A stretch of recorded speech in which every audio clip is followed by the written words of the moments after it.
Les amis, salut à tous, j'espère que vous allez super bien. Aujourd'hui, on va se retrouver pour la review d'un Winamax Series que j'ai d'Ypron et pas n'importe lequel, puisqu'il s'agit du Mystery Million, un tournoi à 50 € avec presque 25 000 joueurs, 1,2 million d'euros de prize pool, 74 000 € à la gagne, un coffre maximal qui va à 30 000 €, des chiffres qui vous font tourner la tête. Et je vous propose qu'on ne perde pas plus de temps que ça et qu'on se lance tout de suite dans la review. On a un petit peu like reg, on est au blind 400-800. Pourquoi? Eh bien parce que j'ai busté d'un autre Mystery Million juste avant, j'ai jump dans ce D1 là, c'est que mon deuxième bullet du festival sur ce tournoi là. Alors, ici on se retrouve avec Valet 8 suité et Cutoff qui décide d'open. Ici on a une main qui pourrait call, qui pourrait 3 bet, les deux options sont valables. Folder ici c'est vraiment trop tight, je sais qu'il y a pas mal de joueurs encore qui fold dans small blind ce genre de combo là. C'est des mains largement assez fortes pour défendre et c'est ce qu'on va faire ici. Big blind qui décide de passer, on trouve un flop correct, ici Roi 8-2 Rainbow.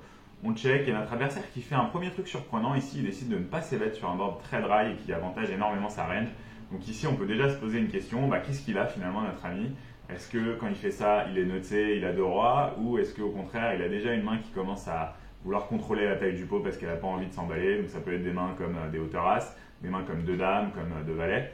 Donc dans le lot il y a des mains qu'on bat, mais il y a aussi des mains qui nous battent, donc on va pas non plus complètement s'exciter sur ce coup-là. La turn c'est une dame de pique, donc vraiment pas une super turn pour ma range. En plus voilà, les deux mains que j'ai données intuitivement comme ça, qui sont dans sa range de check back en plus de deux rois, ça peut être des mains comme as-dame et deux dames. Donc on est en plein dedans. Je check à nouveau et cette fois il décide de miser 2/3 du pot. Et là j'ai fait du coup un fold qui peut paraître très tight à premier abord. Mais en réalité, je pense que c'est vraiment la bonne chose à faire ici parce qu'il y a vraiment très peu de mains qu'on va battre. Mais en réalité, ces mains de value, elles sont quand même assez faciles à trouver entre les as-dames, les deux dames qui auraient checké, les deux rois, des mains comme même deux valets qui peuvent jouer comme ça et décider de prendre une street en value à la turn, même si je suis pas sûr qu'ils fassent ça. Et aussi des mains comme as-8 suité, comme dame 8 suité qui peuvent jouer comme ça. Enfin bref, il y a énormément de mains qui nous battent ici. Il ne faut pas se voir trop beau avec un 8. Je pense qu'ici ça va être dur de lui trouver des bluffs en fait quand il a check back ce flop et qu'il décide de bet sur cette turn. Soit il décide de transformer hauteur as en bluff et dans ce cas bien joué à lui, soit on est déjà nettement derrière. Alors on passe à la main numéro 11, il me semble que celle-là elle est assez intéressante. Bouton qui décide d'open, évidemment on va défendre notre paire de 4 et le flop qui vient 10-17 avec deux carreaux. Je check et il décide de miser un quart du pot, ici c'est assez standard. Avec paire de 4, je pense qu'on a une main qui est trop faible pour raise. On pourrait imaginer des check raise avec des pockets ici, mais je pense que paire de 4 c'est trop bas. Ok, si on raise, il va nous call quelques hauteurs as et on aura un petit peu de value et surtout on va protéger notre main contre, je sais pas moi, Roi 9, n'importe quel type de main qui aurait encore de l'équité contre nous et qui pourrait folder sur un check raise. Ici j'ai décidé de call et la turn c'est un 9 de pique, donc une carte qui fait quand même pas mal bouger ce board puisqu'il y a des mains maintenant qui font straight, il y a des gut shots qui font une paire, etc. Donc ici il y a pas mal de mains dans ma range qui ont amélioré mais aussi dans la sienne. Je check encore une fois et mon adversaire qui décide de check back ici. Ce qui peut encore être fait avec pas mal de mains. Ici, s'il a un 7, il va check back, même il a peut-être quelques 9, il pourrait les check back. Je suis pas sûr qu'il ait une overpair, même si ça pourrait avoir du sens parce que quand même, entre les 10 et les straight que j'ai maintenant dans ma range, il peut être un peu en danger. Et sur ce 6 de carreau river, là du coup j'ai une décision parce que c'est vrai que sa range elle est assez fragilisée. Quand il check ici, je pense qu'il a jamais de 10 à la turn, c'est vraiment assez capé. Et que du coup on pourrait profiter de ce carreau river pour bluffer. On peut représenter une flush, on pourrait représenter n'importe quel 8 qui aurait fait straight. Le problème c'est que lui aussi il a quelques 8 ici. S'il a As-8 il va jouer comme ça, s'il a 9 et 8 il va jouer comme ça, 7 et 8 etc. Donc c'est pas si clair ici qu'on ait envie de bluffer. Il peut lui-même avoir des flushs. Donc ici j'aurais préféré bluffer finalement sur une brique plutôt que sur ce 6 de carreau. De plus avec ma paire de 4 ici j'ai pas trop peur parce que je pense qu'il va pas oser bluffer avec hauteur as. Donc j'ai décidé de checker. Et il check back et il monte deux as, donc ça montre à quel point ici il était pas content de voir ce run out. Cela dit, je suis pas sûr qu'on le faisait folder cette main. Une fois qu'il a décidé de la check turn, je suis pas certain qu'il fold là-dessus. Ou alors il aurait fallu mettre un énorme siding, ce qu'on n'a pas forcément envie de faire dès qu'on vient d'entrer dans un tournoi, avec un combo qui est pas génial non plus. Alors ici on a Dame 9 suité, c'est encore le même joueur qui décide d'open son bouton, on a une défense.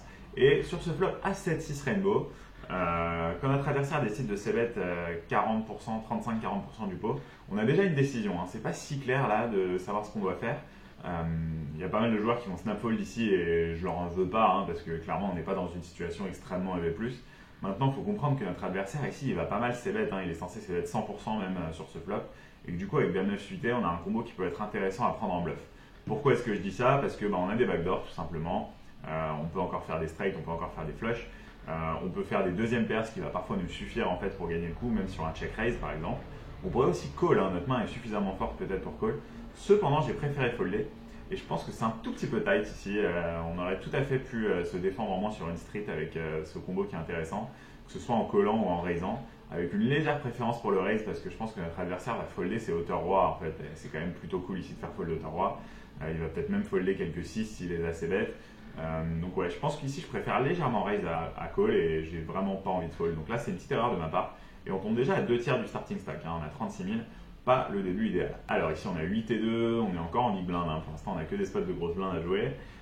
Notre adversaire qui limp, là on a 33 blindes avec notre 8 et 2 off, on a une main qui peut complètement checker évidemment, mais à une certaine fréquence, même une fréquence assez élevée. On va vouloir relancer avec ce genre de main pour tout de suite prendre de la fold equity, parce que c'est une main qui est tellement moche à jouer post-flop qu'on préfère essayer de prendre le coup tout de suite, c'est limite notre meilleure chance de gagner quelque chose avec cette main. C'est ce que je décide de faire ici, je fais 3,3 blindes, ce qui est assez standard. Et small blind qui a un très gros stack qui décide de coller. Dame valet 5 rainbow, il check et donc là je pense qu'on a un flop qu'on va miser à haute fréquence, hein, même dans ces situations de BVB. Ici j'ai une main complètement bidon, hein, mais j'ai quand même envie de rester sur mon agression et d'essayer de prendre le coup. Ça va être probablement ma seule chance, hein, à moins que sur une certaine turn assez briquesque si je puis dire, je décide de 2 barrels. Je mise un tiers et mon adversaire qui call et la turn c'est un 6 de pique, donc pour le coup une assez belle brique. Là j'ai une vraie décision parce que finalement le problème c'est que j'ai pas un énorme stack. J'ai un SPR qui a 2,5. C'est pas foufou pour rentrer dans un deuxième barrel parce que là si je 2 barres je vais tout de suite mettre une partie importante de mon tapis. Faut comprendre que si je mets un deuxième barrel ici ce sera pas moins de 2 tiers du pot, voire 3 quarts.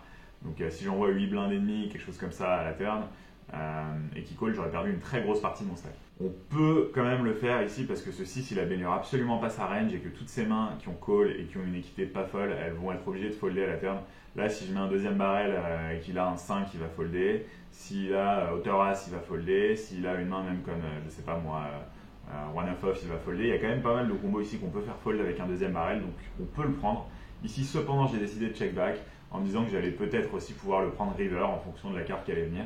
Et sur ce 4 de carreau, mon adversaire qui mise 55% du pot, je pense qu'ici on peut tranquillement folder et attendre la suite du tournoi pour essayer de remonter un stack. Alors ici j'ai roi 7 off au bouton, ça va être un bad range d'open ici, on va le prendre. Et big blind qui décide de défendre. Dame 7-4 bicolore, c'est un flop qu'on va miser à relativement haute fréquence mais pas 100%. Du coup il y a des sets avec lesquels on va checker. Cependant roi 7 c'est pas un des sets qu'on va vouloir checker, hein. On va plutôt checker quand on n'a pas trop de kicker, quand on n'a pas une overcard. Ici il faut comprendre qu'on a une main qui a encore beaucoup de value à miser puisqu'il va payer avec tous ses sets et donc plein de mains qu'on domine. Si j'avais eu 6 et 7 suités ici j'aurais complètement été ok de checker parce qu'il y aurait eu beaucoup de mains qui me battent dans sa range de call. Ici c'est moins vrai, donc j'ai décidé de miser pour un tiers du pot. Et mon adversaire qui raise même pas 3x, 2x et demi à peu près. Vraie décision encore une fois pour certains, mais moi je suis assez persuadé qu'il n'y a qu'une seule chose à faire ici, c'est call. On a 2,4 blindes à mettre dans un pot qui va en faire plus de 13. On n'a vraiment pas besoin d'une équité énorme. Ici on va encore plein de mains et je pense qu'on a donc un call assez facile. C'est ce que je décide de faire. La turn c'est un 9 de cœur, une assez belle brique finalement, qui change pas grand chose. Je vois pas trop ce qui améliore dans sa range. Il faudrait qu'il ait raise une main comme 9x de pique ou 9x avec des backdoors, des mains comme 9 et 8 de trèfle qu'il pourrait avoir parfois dans sa range. Cela dit, c'est aussi des mains qui me battent. Maintenant, on peut se poser la question de est-ce qu'il va naturellement continuer à beaucoup bluffer cette turn, sachant qu'elle ne fait pas du coup améliorer grand chose dans sa range. À mon avis, la réponse est non. Les turns sur lesquels il va être content de miser, lui en bluff, ça va être, ou en value d'ailleurs, ça va être des 8, ça va être des 3, ça va être des 5, des 6, ça va être des piques, ça va être des cartes qui globalement peuvent me faire un peu peur quand j'ai exactement le genre de main que j'ai finalement. Quand j'ai une main comme roi 7, j'ai du mal à identifier avec quelle main il va continuer à bluffer. Il y a peut-être des mains comme 8 et 6 qui me semblent assez logiques. S'il a une main comme 10 et 8 de trèfle, valet 8 de trèfle, valet 10 de trèfle, il va continuer à barrer aussi, mais c'est un peu tout. Et là, il décide de miser mi-pot. River, on va souvent se prendre un tapis et il va falloir être capable d'hero call sur beaucoup de river. Donc là, en fait, il faut comprendre que si vous collez cette turn, c'est pas pour folder sur un 2 de cœur, c'est pour call sur ce genre de river aussi. Je pense qu'en début de tournoi, il y a souvent mieux à faire que d'aller se mettre dans des spots complexes comme ça, surtout quand c'est pas un tournoi KO et que les joueurs sont globalement un peu plus conservateurs. J'ai plutôt pris le fold. Alors, main numéro 32, vous voyez qu'on est déjà tombé assez short finalement avec tout ça. On a plus de 15 blindes avec l'augmentation qui vient d'avoir lieu. On va open quand même 9 et 8 suités au hijack. Il faut noter que c'est pas forcément une main qu'on a envie d'open. Ce serait ok de la folder avec ses profondeurs. C'est à peu près EV0, donc si vous foldez ça, sachez que c'est pas une catastrophe. Moi j'ai quand même décidé d'open ici et mon adversaire qui défend en big blind. Flop valet 8-4, on est content, ici on a fait deuxième paire. On va c-bet half pot. J'aime bien le sizing ici parce que j'ai envie en fait de pas lui donner un levier de raise non all-in. J'ai envie que si raise il fasse tapis comme ça, ça va être facile, je vais call et il n'y aura plus de décision. Je fasse play un peu mon équité en fait en faisant ce gros size. Donc on fait half pot, il fait tapis, évidemment ici on a un call assez logique. Il a 8 et 7 donc on est devant. La turn c'est un 4 donc on est très probablement parti pour splitter, mais la river est un valet et on finit donc par gagner ce coup avec deux paires valet 8, kicker 9. Je pense que j'ai pas tout de suite capté quand j'ai vu le valet que j'avais gagné ce coup.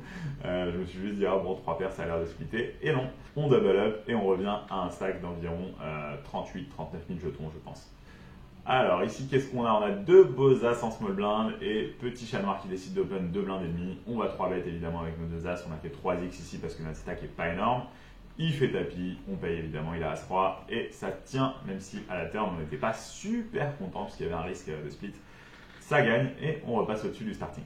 Main 54, on est toujours aux alentours du tapis de départ, on a deux valets au cut-off et on décide d'open. Notre ami en big blind qui défend et le flop qui vient 19-2 bicolor. Il check et là on a déjà une petite décision sur le sizing. Évidemment qu'on va c-bet. Les flops hauteur 10, en général c'est des flops qu'on a envie de bet plutôt cher. Maintenant, il faut aussi se dire que quand il y a un 2, c'est souvent une carte qui donne envie de baisser les sizing parce que ça touche pas trop ni sa range ni la nôtre. On peut tout faire ici, je pense qu'on peut bet autour d'un tiers pot, c'est pas une erreur, mais si vous voulez miser 2 tiers ou 3 quarts pot, je vous en veux pas non plus. Ici j'ai décidé de faire un tiers et mon adversaire qui a call. La turn est hyper intéressante puisque c'est le valet de pique, donc évidemment c'est génial, on fait brelan, on est quand même content, mais il faut comprendre qu'il y a beaucoup de mains qui rentrent ici, que ce soit dans sa range ou dans la nôtre. Évidemment notre adversaire peut avoir dame 8, il peut avoir roi dame, il peut avoir 8 et 7 et il peut avoir flush, il peut aussi avoir touché 2 paires. Ici, qu'est-ce qu'on a envie de faire avec notre range? On va vraiment réfléchir en termes de range sur ce spot, c'est important, et pas en termes de main. Parce qu'avec notre main, on pourrait se dire, ouais, j'ai envie de miser cher pour protéger, pour prendre un max de value, etc. Ok, c'est valable ce que vous dites, mais le vrai souci ici, c'est pas de réfléchir en termes de main, c'est de se dire, ok, sur quoi il va nous mettre si on mise très cher comme ça? Il va se douter qu'on a une main très forte, puisque normalement, c'est une turn qui devrait un peu nous faire peur. Ici, on va essayer de rester cohérent avec cette logique de range. Et du coup, ce qu'on va faire dans ces cas-là, quand on veut 2 barrels sur une turn qui n'est pas géniale pour notre range, c'est qu'on va faire un sizing assez modéré. On va faire mi-pot, on va faire 2 tiers, on peut même faire un tiers parfois. Ici, je pense que j'ai fait mi-pot, ouais, c'est ça. C'est ce que je fais ici, mon adversaire a foldé. Mais voilà, c'est vraiment un truc important que vous pouvez noter ici. Globalement, même quand vous avez une main très forte et que vous avez le sentiment qu'il faut protéger à la turn, réfléchissez vraiment à ce que veut faire votre range globalement sur cette turn-là. Si vous avez quand même pas mal de mains que vous voyez de barrels mais qui ont un peu peur, le but c'est pas de faire très cher pour protéger parce qu'en général déjà ça va pas marcher. Si l'adversaire a une main très forte, il va de toute façon tout vous prendre. Et si l'adversaire a un très gros tirage, il va de toute façon vous payer, sauf s'il est très tight. Donc autant miser un sizing un peu plus modéré. Ici de toute façon s'il avait fait tapis avec cette main en particulier, on aurait call sans se poser de questions. Mais il faut se dire aussi que si on avait eu 2 as, on n'aurait pas du tout voulu faire très cher ici parce que justement on est souvent battu. Alors on passe à la main 80, on n'a pas eu trop de jeux sur les dernières mains. On a 9 et 10 off et on va défendre contre cet open de Tyrion 2-4-7.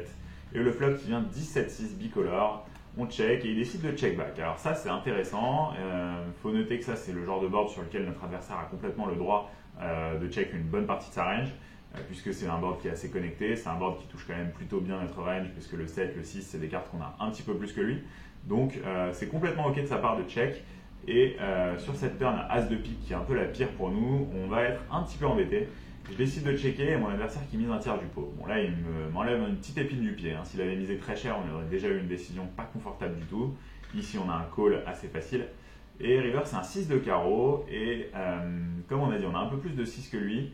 Je pense que lui As played il n'aurait pas misé ses 6 à la turn. Donc quand il mise à la turn comme ça petit c'est souvent un As, ça peut être parfois une flush. Mais c'est à peu près tout. On check et il mise 3 quarts pot. Et là, j'ai une décision assez compliquée. Le 9 de trèfle qu'on a, ça ne sert pas vraiment à grand chose de l'avoir parce que je suis persuadé qu'il aurait tout le temps misé avec 9 et 8. Donc, on ne bloque pas vraiment la quinte. Il ne l'a pas de toute façon, selon moi, ou très rarement. Maintenant, il faut se demander ce qu'il va miser en value ici. Je pense que ça va souvent être soit un As avec lequel il se dit qu'il a quand même de la value parce que j'aurais souvent foldé mes 6 à la turn, sauf ceux qui ont un peu d'équité avec des draws.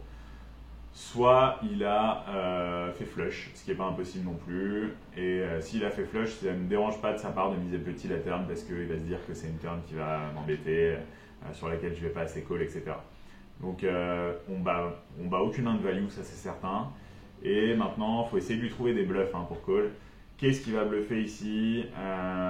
C'est pas clair, ça va souvent être des mains du genre Roi X avec un pic, Dame X avec un pic. Peut-être des mains comme Roi 9 typiquement. Si la Roi 9 avec le Roi pic, ça me paraît être un excellent bluff. Ça en bloque en plus, c'est pas de bol. Voilà, ici je pense qu'un bon bluff catcher vraiment ça aurait été un 10 plus un pic. Et là on aurait pu call un peu plus gaiement. Là je suis pas très content, je vais plutôt folder. C'est peut-être un petit peu tight, mais j'ai l'impression qu'ici notre adversaire va avoir du mal à trouver beaucoup de bluffs. Alors ici on va open paire de 5 UTG, avec 25 blindes c'est encore bon, on va commencer à folder paire de 3, paire de 2, paire de 4 ça devient borderline, mais paire de 5 c'est bon. Et le flop qui vient As-9-6 bicolore. C'est un flop qu'on va miser à très haute fréquence et c'est un flop sur lequel on a souvent une stratégie à deux sizing, avec un sizing petit et un sizing gros. Mon adversaire qui check et j'ai décidé de prendre le gros sizing avec paire de 5. Pourquoi? C'est une bonne question. La réponse c'est que on va déjà se demander en fait ce qu'on veut faire avec cette main. Qu'est-ce qu'on cible? Ici, moi j'ai décidé que ce que je ciblais c'était de faire folder tout de suite un 6 parce que je trouvais que c'était une vraie victoire de faire folder tout de suite un 6, de faire folder tout de suite une main comme 10 et 8 qui est en flip contre la mienne, de faire folder tout de suite des mains comme Roi Dame. Toutes ces mains là qui vont beaucoup m'embêter en fait parce que je vais avoir très peu de marge de manœuvre à partir de la turn pour faire quelque chose. J'ai donc décidé de miser cher tout de suite, maximiser ma fold equity dès le flop et comme ça à la turn je suis un peu fixé en quelque sorte. Je sais que sa range qui va me call est forte. Elle est probablement même trop forte par rapport à ce qu'elle devrait être. Les joueurs ils ont tendance à overfold sur des gros sizing. Donc j'ai préféré faire ça cher dès le flop et savoir que j'avais un give up sur 90% des turns. C'est passé et ça me va très bien. Main 99, ici on a Dame Valet au bouton, évidemment une main qu'on va open. Et Solide qui joue même pas 10 blindes, qui décide de défendre. Flop As Roi 6 Rainbow. Mon adversaire qui check et ici on a un peu deux options. Il y a l'option, à mon avis la plus standard qui est de miser une blinde. Le problème ici c'est que je vais être un peu embêté s'il fait tapis parce que j'ai quand même un peu d'équité. S'il a un 6 et qu'il fait tapis et que je fold, en fait c'est un peu naze. Après est-ce qu'il va vraiment shove un 6? La question peut se poser. Je sais aussi qu'il n'a pas d'as, il aurait fait tapis avec tous ses as, avec une grosse partie de ses rois, je pense qu'à partir de Roi 9 il fait tapis, peut-être tous ses rois suités, donc il lui reste vraiment pas beaucoup de rois. Ici c'est peut-être un peu bourrin et un peu face-up parce que je vais jamais faire ça avec mes mains fortes. Mais j'ai décidé juste de faire tapis. En réalité, il faut se dire qu'il peut rien faire, notre ami. S'il n'a pas au moins un 6, il peut rien faire. Donc j'ai décidé juste de prendre une line contre laquelle il ne peut rien, même si elle est face-up. Et il a décidé de folder. Miser le blind aurait probablement été ok ici, mais on se serait retrouvé face à une situation un peu relou, puisque sur un tapis on doit folder et que ça me paraît pas oufissime ici, sachant qu'on sait qu'il n'a pas d'as, de bet fold avec Dame Valet. C'est pour ça que j'ai pris cette line. Il y a peut-être une autre solution ici qui était de miser un peu plus cher, genre 3 blindes. Un peu pour lui couper l'herbe sous le pied, peut-être que ça lui force encore plus à folder un 6, mais qu'il ne va pas faire tapis avec tout et n'importe quoi. Ouais, ça aurait peut-être été pas mal de faire un bet comme ça autour de Mipo, mais j'y ai pas pensé sur le moment. C'est vrai que c'est un truc que je fais pas trop à cette profondeur et qui est pas très standard, mais ici ça aurait pu être malin. Alors, main numéro 103, Open UTG ici, et on a As-Dame off avec 31 blindes. C'est déjà une décision un peu compliquée. Ici, on peut un peu tout faire. C'est une main avec laquelle on peut tout à fait faire tapis. En fait, c'est les stacks à partir desquels on peut commencer à peu près à shove entre 30 et 35 blindes max, on va dire, en big blind contre UTG. 35 blindes, ça fait un peu beaucoup, mais ça existe. As-Dame off, ça fait partie des premiers combos qu'on peut choisir comme combo de shove. Donc, on pourrait le faire ici. On peut aussi 3 bêtes non all-in pour coller un tapis, c'est ok. Et on peut défendre. Tout est assez close. J'ai décidé de défendre cette fois-ci. Alors sur le moment, je ne sais plus si j'avais une raison particulière de le faire, mais en réalité, là, ce qui va pas mal décider, effectivement, ça va être les profils de vos adversaires. J'ai pas le souvenir du profil de notre ami Jude Bell 5, donc je pourrais pas trop vous dire. Je check et il décide de bet un quart du pot. Si on pourrait tout à fait check raise, c'est peut-être même probablement le standard. Est-ce qu'on a beaucoup de bluff ici? C'est la seule question que je me pose. On est quand même contre low jack. En fait, j'imagine énormément de turns sur lesquels il a deux barres et n'importe quel turn entre, je sais pas moi, un valet et un 5. En fait, j'ai l'impression qu'il va quasiment tout de barrel en bluff. C'est tellement facile de barrel bluff ici. Ouais, je crois que je call ici. Je pense qu'on pourrait raise aussi juste pour prendre le max de value à ses mains fortes. Mais le call me dérange pas parce que quand tu es UTG contre Big Blind comme ça, que tu vois un board aussi drive, c'est tellement tentant de mettre plein de barrels que j'aime bien sous-jouer un peu ces spots. J'ai checké sur ce 9 de pique qui fait exactement partie des turns qu'on voulait voir. Ça, il faut comprendre que Il va se dire il a jamais de 9 en face, je peux en mettre un deuxième, il va folder tous ses 4, il va folder tous ses 2, il va folder toutes ces petites pockets, là, paire de 5, paire de 6, paire de 7, et il aura raison de penser ça. Donc je pense qu'il va énormément de barrel cette turn, et c'est ce qu'il fait ici, il envoie 2 tiers du pot, on call, et river 5 de carreau. Je pense pas qu'on puisse vraiment lead cette river, donc j'ai décidé de checker, et mon adversaire qui check back avait H8 off, donc exactement le genre de combo que j'imaginais qui pouvait 2 barrel. Non, d'ailleurs, c'est pas le genre de combo que j'imaginais. Hein. H8 off, c'est pas un open UTG en théorie, mais pourquoi pas. Mais voilà. Du coup, ma line me va parce que clairement, contre tout cet ensemble de bluffs, on a pris la meilleure line possible. Et que si on voit que notre adversaire open trop de mains, a priori, il va se retrouver aussi avec un petit peu trop de bluff dans ces situations-là. Donc ça me va tout à fait, on est content. Alors, main 110 et bouton qui décide open, on va payer évidemment avec paire de 5. Et là, la big blind qui passe. 17-6 bicolore, on l'a déjà vu ce flop aujourd'hui, c'est marrant, hein. À chaque fois sur mes reviews ça fait ça, on a 4 fois le même flop. On va checker et notre adversaire qui check back. 3 piques à la turn, ça c'est intéressant, hein, parce que ici on a une main qui va bloquer quelques draws, donc c'est vraiment pas si mal de la prendre en bluff. Et on va pouvoir bluffer quelques rivers, et en même temps on a aussi de la protection à faire contre des mains qu'on bat finalement. Il faut se dire ici que si on bet et qu'il a un tirage couleur max, il va tout le temps call. Et que river, s'il mise son draw, il va tout le temps check parce que tout simplement, en fait, il va pas pouvoir bluffer, il va se dire qu'il a le pire combo à bluffer. Donc en vrai, il y a des mains contre lesquelles on a vraiment de la value ici.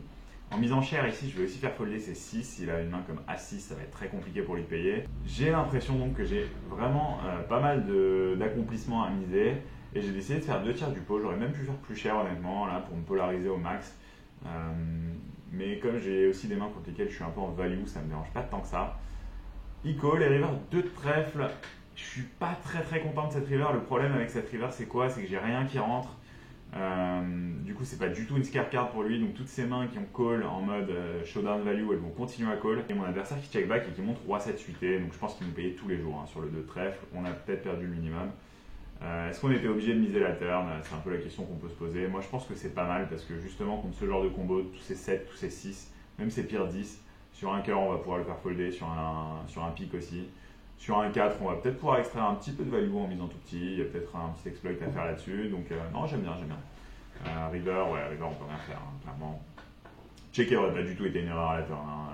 Ne me faites pas dire ce que j'ai pas dit. Le seul truc quand on check ici, c'est que j'ai l'impression qu'on peut pas check call. C'est hyper relou de check call ici, on a quand même 4ème paire quoi. C'est pas foufou, on est hors de position, j'ai préféré prendre la line aggro. Les deux doivent exister, mais je pense que si on check c'est pour folder sur un gros size et ça m'embêtait un peu. Un 114 ici, vous allez voir qu'on a une décision très similaire à ce qu'on avait tout à l'heure avec As-Dame off où je disais c'est un peu les stacks où on peut commencer à avoir des jams. Là c'est exactement la même chose, hein. On a 33 blindes, on est big blind contre UTG, c'est vraiment le même spot. Cette fois on a 2-10 et pas As-Dame. Et à choisir, je préfère prendre 2-10 plutôt qu'As-Dame en tapis ici parce que j'ai l'impression que je vais me faire un peu plus souvent coller par des mains moins fortes. On va se faire call par 2-9, 2-8, qui sont des mains contre lesquelles on a 80%, ce qui ne va pas arriver avec As-Dame, où il n'y a que As-Valet qu'on va être content de voir. La deuxième raison aussi, c'est que on va peut-être prendre un peu moins facilement de la value hors de position avec 2-10 qu'avec As-Dame dans ce genre de spot. Parce que on l'a vu tout à l'heure avec As-Dame, là on a juste touché une top pair et notre adversaire qui a mis 2 gros barrels. Et là inversement, en fait, il y a pas mal de boards sur lesquels on va avoir la meilleure main, mais où notre adversaire va quand même mettre 2 gros barrels et on va devoir folder parce que ça va être un board king high et il va avoir, je sais pas moi, As-7 et il va nous appeler comme ça. Donc je préfère légèrement prendre 2-10 en jam, c'est ce que j'ai fait ici. C'est payé par As-Valet off. Le flop qui est correct ici, roi dame 4, turn 6 et river ça hold. On passe à 67 blindes là sur les 23 000, donc on se retrouve à 200 000. N'oubliez pas, c'est 50 000 le tapis de départ ici, donc on n'a pas 10 fois le starting, on l'a que 4 fois. Et notre ami Steven Chidwish qui nous permet de double up. Joli pseudo frérot, j'aime bien. Nous sommes au bouton ici avec As-7 off et on va évidemment open. Chechu qui décide de défendre et flop As-9-8 avec 2 cœurs. C'est un flop qui nous convient très bien, on va miser quasiment toute notre range et évidemment ici avec top pair et des backdoors, on est content de miser. J'ai fait un tiers du pot et Chechu qui décide de raise un peu plus de 3x. Ici j'ai un call assez logique, hein. On a une top pair, on a comme on a dit de la backdoor équité. Il n'y a pas trop autre chose à faire que payer. Le 3 de cœur à la turn, il n'est pas extraordinaire mais il n'est pas horrible non plus. Et notre adversaire qui décide de miser 3 quarts du pot. Donc là, il se met vraiment en mode je me polarise à fond. Et on va commencer à réfléchir à ce que peut être sa range ici. De flop, hein, on y a réfléchi, mais là, c'est là que ça devient vraiment clé.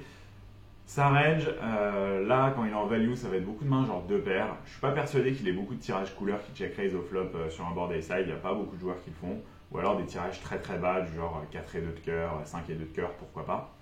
Il a quelques flushs, mais je pense que c'est pas l'essentiel de sa range. L'essentiel de sa range, pour moi, ça va être des mains du genre gutshot plus backdoor flush. Des mains du genre 10 et 6 suite et à pique, par exemple. Ou 10 6 off d'ailleurs avec un cœur. Ça peut être des mains comme 6 et 5, comme 7 et 6. Comme 10 et 7, bon ça c'est pas des gutshots, mais c'est des mains qui n'ont pas de showdown value, donc je les compte quand même. Valet 10, je suis pas sûr par exemple, mais Valet 7, pourquoi pas. Souvent, soit suité à pique, soit avec un cœur. Donc le set de cœur, il est pas extraordinaire à avoir à la turn, parce que du coup on va bloquer quelques-uns de ses combos. Mais d'un autre côté, on va aussi bloquer des flushs basses. Donc on va quand même payer ici, on a 13 à mettre dans un gros pot, ça me semble quand même lever plus. Et la river, c'est un roi de trèfle qui finalement est la plus grosse des briques ici. Faut comprendre qu'il n'a jamais un seul roi dans sa range. Je vois pas ce qu'il pourrait avoir comme roi. Mon adversaire qui reste 28 blindes dans un pot qui en fait 44 décide de faire tapis. Et là, c'est la décision. C'est la décision, les amis. Qu'est-ce qu'on fait? Le raisonnement, il change pas trop au vu de la brique que c'est cette river roi de trèfle. Par conséquent, si on pense qu'il a beaucoup de bluff à la turn, on va toujours penser qu'il a beaucoup de bluff à la river. Tous ces combos de bluff déjà qui contiennent un cœur, c'est certain qu'il va les 3 barrels. Je pense que c'est très intuitif ici de se dire bon maintenant je suis arrivé ici, je bloque une flush, je vais y aller.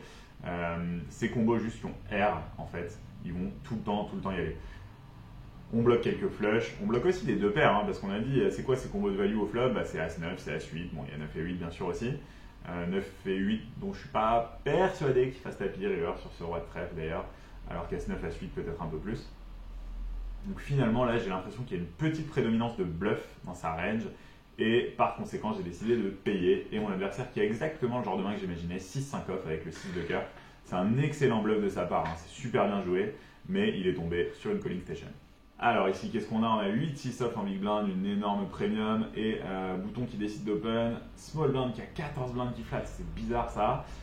Il aurait fait tapis avec une grosse partie de sa range, donc ici ça me paraît un peu polarisé, son flat c'est soit des bas de range de call, soit 2 as de roi quoi. En tout cas nous avec 8-6 off ici je pense qu'on a envie de défendre versus bouton et small blind, une main qu'on doit défendre en DB. Et le flop qui vient 8-3 de rainbow, là on est content, tout le monde check. Et 3 piques à la turn, et notre ami qui a 12 blindes qui check, déjà on souffle un petit coup parce qu'il a sûrement pas de as de roi. Maintenant ici, nous c'est certain qu'on va vouloir valoriser notre main. La question c'est combien. Faut pas qu'on fasse trop cher ici. On n'a pas une énorme profondeur, on a un triway et que faire pot ici ça n'a pas de sens, c'est la moitié du stade d'Achilles. Et si on fait trop cher ici, qu'on se commit contre big blind, ça veut un peu dire qu'on est en value. Donc j'ai pas envie de faire plus que 4 bébés ici, je pense. Ouais, j'ai fait half pot, ça me va très bien. Bouton qui call, Achilles qui fold 2 as, c'est assez incroyable. Et river 4 de trèfle. 13 blindes et demi au milieu, notre adversaire qui en a 25. Et là, je pense qu'il faut absolument value parce que notre ami, je pense que quand il call turn, il a quand même pas mal de mains intermédiaires. Ça peut être des mains. Alors parfois il a As-5, mais du coup, parfois il a aussi As-4 ou As-2. Il peut avoir des pockets qui comptent de 2-5, 4-2-7 qui vont très souvent jouer comme ça. S'il a un meilleur 8 que nous, je pense qu'il mise souvent le flop, donc c'est plus ou moins exclure. S'il a une très grosse pocket, pareil. Non, là je pense qu'on a tout le temps la meilleure main. On n'est que battu par des mains du genre 5-6 de pique ou par As-5 ou 4-4, quoi, c'est un peu tout. Donc là, j'aurais bien aimé miser, mais j'ai fait une erreur, j'ai checké. Mon adversaire qui check back et qui retourne As-3. Il y a un monde où il nous payait river, c'est ça qui est dommage, parce que là je pense que si on reste un peu sur notre même strat de size river de faire half pot, c'est pas mal. C'est dommage, on a mis un peu de value je pense. Main 151, Zarab Zap Zap qui décide d'open son cutoff avec 20 blindes. Et ici avec roi dame off, je préfère 3 bêtes. Pourquoi? En fait, tout simplement, ça ne me dérange pas de me commit contre cutoff avec une main aussi forte que roi dame. Et ça va représenter beaucoup de force, à la fois aux yeux de cutoff qui va peut-être overfold, mais aussi et surtout aux yeux de big blind qui va pas trop vouloir call 4 bet. Donc ici en plus en bloquant des nuts chez les deux joueurs, je suis assez content de faire ce 3 bet relativement cher, 8 blindes. Donc là j'officialise en quelque sorte que je suis prêt à aller à tapis contre Zara machin. Et ça passe. Je trouvais qu'avec 2 stacks comme ça très distincts, et j'aimais bien le fait de faire 8 blindes pour accomplir 2 choses différentes en fait auprès des 2 joueurs. Dire à Shidwish, regarde, je me suis commis contre l'autre, tu vas pas me faire folder cette fois-ci frérot. Et dire à Zarab Zap Zap, tiens tu devrais aussi overfold parce que là tu sais que ton tapis est payé. Donc c'est plutôt sympa, j'aime bien faire ça avec des mains qui sont comme ça, à la fois des mains suffisamment fortes pour pas être trop triste de payer contre le joueur short et suffisamment faible pour folder contre un tapis du joueur qui a un plus gros stack. Alors, main suivante, qu'est-ce qu'on a? On a une paire de 8 et notre ami au cutoff qui chauve 6 blindes et demi. Évidemment, on va payer Owen s'il fait tapis, on sait qu'on call. Contre Chidwish, c'est un petit mal de crâne s'il fait tapis, on est d'accord. Mais rien de tout ça va se produire, on va rejouer un flip contre As-Valet off. Et c'est encore gagné. On a encore une fois un bol pas possible et on se retrouve avec un stack toujours plus gros puisque maintenant on a plus de 400 000 jetons. Donc plus de 8 fois le tapis de départ. On est pas mal. On est encore relativement loin de l'argent. Je pense qu'ici, l'average doit être autour des 60 blindes. On a un peu plus de 100, donc on est bien. Et on va essayer de continuer à faire fructifier ce petit stack. Allez, main 155, on a encore une paire de 8 et on open. On est payé par le cut-off, on est payé par le bouton. Et ça passe aux blindes. Flop dame 8-7 rainbow. Ici, il y a deux raisons. Dans les mêmes célestales, il y a trois raisons pour lesquelles on va passer bête cette paire de 8. La première, c'est quoi? C'est que ça touche pas mal les ranges de nos adversaires. Ils ont pas mal de dames, puisqu'ils ont pas mal de Broadway dans leur range. Ils ont aussi pas mal de suited connectors du genre 8-7 suité, par exemple, au pif, 9-10 suité, 6-5 suité même, 7-7, 8-8. Ils ont pas mal de mains fortes dans leur range, donc par conséquent, forcément, on va baisser notre fréquence de bet. La deuxième raison, c'est qu'ils sont deux. Donc il y a deux fois plus de range à battre, il y a deux fois plus de joueurs à battre. Forcément, on va un peu moins miser avec l'ensemble de notre range. Et la troisième raison, évidemment, c'est qu'on est hors de position et que quand on est hors de position au poker, on s'ébête beaucoup moins et les gens sous-estiment quasiment tous à quel point on s'ébête moins quand on est hors position. Ici, je pense que si vous êtes en heads-up, vous pouvez déjà checker quasiment toute votre range sur ce genre de flop, ce ne sera pas une erreur. Et donc ici, même avec 2-8, j'ai décidé de checker. Maintenant, si vous misez cette main-là, 2-8, ça me va, c'est pas grave. 2-8, 2-7, c'est des super combos à miser parce que vous ne bloquez pas les top pairs, vous ne bloquez pas les tirages et que vous avez une énorme value à prendre. Donc, j'aurais pas forcément été triste d'avoir misé ici, mais j'ai quand même checké. Tout le monde check et la turn, c'est un 9 de cœur qui ouvre pas mal d'équité sur les deux ranges. Parfois, on est même battu maintenant. Si Owen, par exemple, a 2-9, si l'un des deux a valet 10, on sera battu. Mais là, cette fois, il n'y a plus trop de questions à se poser. Maintenant que tout le monde a checké, maintenant qu'on est à la turn et qu'il y a beaucoup plus de protection à avoir, il faut miser. On a misé un peu plus de mi-pot, on aurait même pu faire plus cher ici. Ça ne m'aurait pas dérangé de miser 6 blindes ou 7 blindes. Et Hotmonk qui décide au call, la river c'est la plus belle de toutes, vraiment elle est splendide ici. On fait full, il y a flush qui rentre, c'est vraiment un truc de malade. Et mon adversaire qui a 32 blindes. Là, je vais vous dire, il y a pas mal de sizing différents qui sont valables. Je pense qu'on peut bet 20% pot et je pense qu'on peut faire tapis. Il n'y a rien qui soit vraiment une erreur. Il faut vraiment juste être conscient de pourquoi on fait les choses, c'est important. Ici, si on bet tout petit, ça va être vraiment dans deux objectifs. Ça va être de faire raise tout ce qui est straight, tout ce qui est flush, tout ce qui est full inférieur, voire tout ce qui est brelan. C'est notre adversaire ici au bouton à 10 et 7 suité par exemple, ce qui est une option, 7 et 6 suité. On va faire raise ces mains-là, donc on pourrait miser 20% pot, 3 blindes et demi pour cet objectif-là. Et pour faire hero call des mains vraiment faibles, du genre 18 suité. Ça, c'est un premier chemin possible. Le deuxième chemin ici, c'est de jouer la carte polarisation et de faire tapis. Et ici, on sait qu'on se fait call par les flushs, on sait qu'on se fait call par les quintes, on sait qu'on se fait call par un moins bon full. Et on se fait peut-être une fois tous les 36 du mois, call par 7-6 suité ou 10-7 suité. C'est aussi une option. Le désavantage que ça a, du coup, c'est qu'une dame va tout le temps folder, qu'un 8 va tout le temps folder, que 9 et 10 suité va tout le temps folder, etc. Donc je pense que je préfère légèrement l'option de miser tout petit. Et j'ai fait un truc un peu intermédiaire, il me semble. Ouais, j'ai fait mi-pot. Et ça, je suis pas fan. Franchement, j'ai du mal à voir pourquoi. Parce que là, du coup, il va pas raise ses brelans, c'est une certitude. Il va peut-être pas raise une straight, ça c'est très dommage. Et il va quand même raise une flush. Je pense que couleur il fait tapis ici, il n'y a pas de problème.